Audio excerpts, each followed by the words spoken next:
You can't see it now. It's behind the mountain. It's called Aldegonda. Right now, we are going there with you. Going there means 10 kilometers across the bay along the cold Arctic waters. Dry suit I think I'm ready. is an essential condition of this voyage.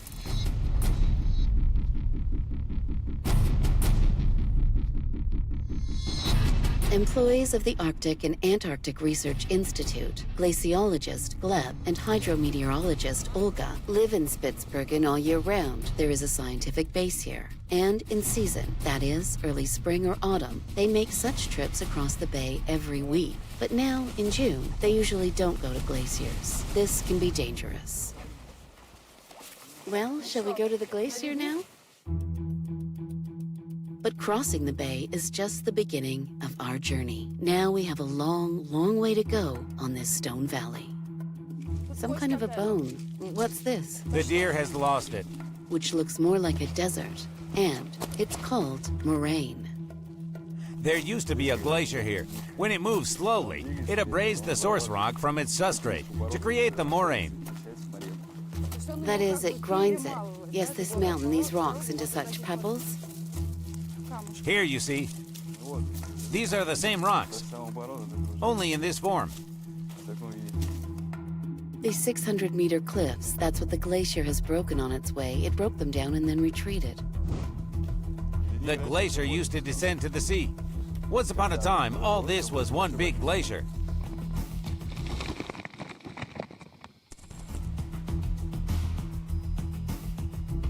That's how everyone used to picture glaciers. A huge ice wall rising right out of the water. This is the Northern Skiol Glacier, and this one is called Esmark.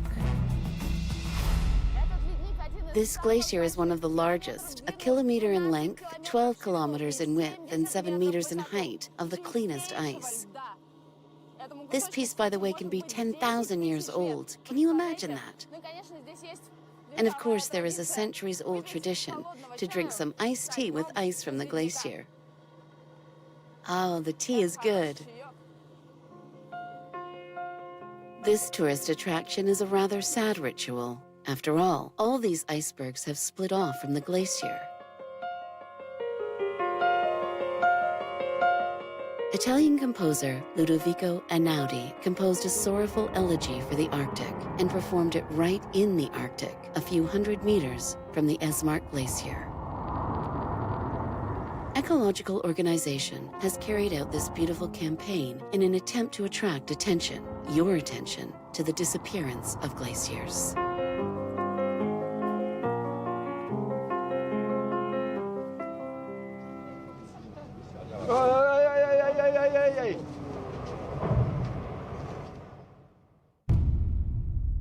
The Aldegonda Glacier, our point of destination, has always been small, but lately it has been catastrophically decreasing. That's a degrading glacier. Degrading? What does that mean? It means that it's dying. That's all. One day it will disappear. Since the 80s, it has gone almost a mile away. Last year, 7 million cubic meters of water melted. If you count in the fabled Olympic pools. Let's jump. Oh, thank you. Then you could fill almost 3,000 such pools with this water. The water is really everywhere. This is even though the season of ablation, that is, summer melting, has not yet come. And yet, 2 hours later, we finally step on the snow. That is the glacier itself. Have we just set foot on the glacier? Yes, we have. Guys, we are on a glacier in the Arctic. This part of the glacier is called the tongue. Because if you look at a picture taken from space, it does look like a real tongue. The tongue gets 30 centimeters smaller every year. That's why scientists have installed a special 6-meter rake here. 32 centimeters and a half. Last year, we finished the measurements on 38. The math is simple. There are 5.5 centimeters of superimposed ice here now. Superimposed ice is the surface layer of the glacier, snow that has fallen during the winter and turned into ice. If there are more centimeters here now than it was before, why do you say that the glacier melts and in principle is dying? We can see growth here. It will all melt in the summer. Well, right now in the summer, the guys came from there, and they said that there is no snow even there. Glaciologist Ivan Lavrentiev spends most of his time in the Arctic Circle, and he has regularly visited Svalbard for the last 16 years. Is this you? It's me. In this footage from the personal archive, you can see how the glaciers look in the winter and how glacier studies actually look. Now scientists are drilling a well for a thermoset, a long wire with temperature sensors. The glaciers of Svalbard turned out to be polythermic, that is, two-layered. About 150 meters of ice, of which the upper 25-30 meters are polar. And then there is temperate ice. In general, studies show that glaciers are much more dynamic and less resistant to climate change. And this is another research. A sledge with locator is tied to snowmobiles. Thus, scientists have made 500 kilometers of profiles with 200 meters intervals, and with the help of radar sounding, has recently obtained the thickness of all ice on Svalbard, and thus the amount of fresh water in this archipelago. And yet what happens if, perish the thought, but that seems to be the way things are going, all the Svalbard ice melts? Well, I can give you a very rough idea. There are some 3 centimeters of water here. The level of the world ocean can rise that high. But if you imagine that much spread over the area of the world's ocean, then this is quite a lot.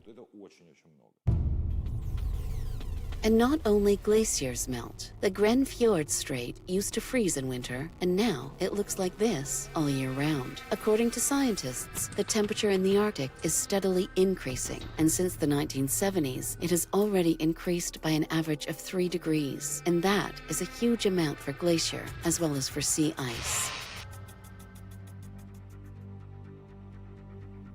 All members of the Arctic expeditions can see even from the ships that the amount of ice in the Arctic Ocean is growing smaller, and the larger area is covered with open water, the more the atmosphere is heated, causing even more melting. In September 2012, the summer minimum, which was predicted only by the end of the 21st century, has already passed. The area of sea ice has decreased more than twice, from 8 to 3.6 million square kilometers. And all the data received today show one thing. Soon, this house of polar bears, sea ice, will simply disappear. Here, as a matter of fact, you can see the model of ice changes in September for approximately about 100 years. And we can see the moment when there is no ice in the summer. And according to this model, this moment is somewhere here, about 2070. Can you believe it? The Arctic without snow and ice? No, but this is it.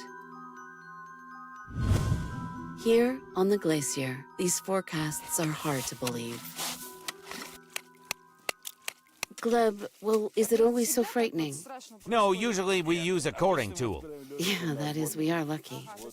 Here's a glacier for you. Is this glacier ice? Yes. But it turns out that the ice itself can tell a lot about what is happening to it.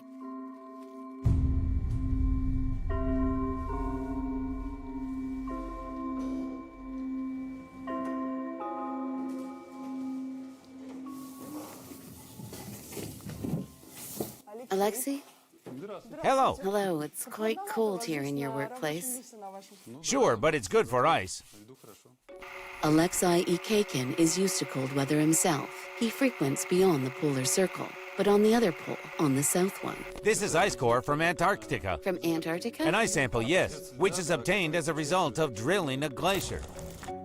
Unlike the Arctic, Antarctica does not melt, yet it even grows 2 centimeters a year. In 2012, scientists drilled to the subglacial Lake Vostok here, but the work was aimed not only at the lake itself, but also at the ice that was on the way to the lake at a depth of more than 3 kilometers. What is the age of this ice? Well, this one is about 400,000 years old. Listen, well, may I touch this beauty? Well, of course. 400,000 Just be careful. years old. Watch out. This piece of ice is, yes? Yes. But why do you need them? To understand what is happening now and what will happen in the future, one must study the climates of the past. One of these methods is just to drill the glaciers and study these ice cores. Ice accumulates gradually and forms layers. And like the tree rings, they provide information about the world in which they grew. Water consists of different types of molecules, light and heavy. They are all stable, and the concentration of the heavy isotopes of water, in fact, tells us about the air temperature in the past. To begin to extract information from this icy memory card, scientists first cut the core into small sample pieces. They will work with them. It looks like ice cubes for drinks. Well, of course, yes, because it's ice. It really is. But in fact, it is quite unusual, and we are going to find out now. In these air bubbles, there are greenhouse gases over the last 800,000 years. And for this substantial period, the concentration of CO2 in the atmosphere has varied from 180 to 300 ppm. That is, to be precise, changes in the concentration of greenhouse gas has occurred within these limits. And over the last 100 years, this concentration has increased to 380 ppm, if I'm not mistaken, in 2005, and is now more than 400 ppm. It is the core from Lake Vostok, obtained by Vladimir Lippenkov, that for the first time proved the direct relationship between warming and the amount of carbon dioxide, and that for the last 100 years, it is affected not by the orbit and the axis of the planet, but by man. Even if we stop all the emission of greenhouse gases into the atmosphere right now, the process is running, and it takes the system a long time to react. That is, the warming will continue. Meanwhile, despite the summer, the Aldegonda Glacier is still covered with snow, and today, because of the snow, we cannot rise above the tongue. There's a well there, and now it's covered with a thin layer of snow. You can just go like this, and that's all. You fall there. And the man is no more. There will be more and more wells and crevices here, and once named Aldegonda after the brave Portuguese princess that had sailed to distant Spitsbergen, the glacier has lived for millions of years. But, like the princess, who is no longer alive, soon can disappear too. Well, that is, after all, the glacier is not a dead desert, but a whole living organism. Of course, it breathes, lives, is born, it dies, and it can come alive again. But will it?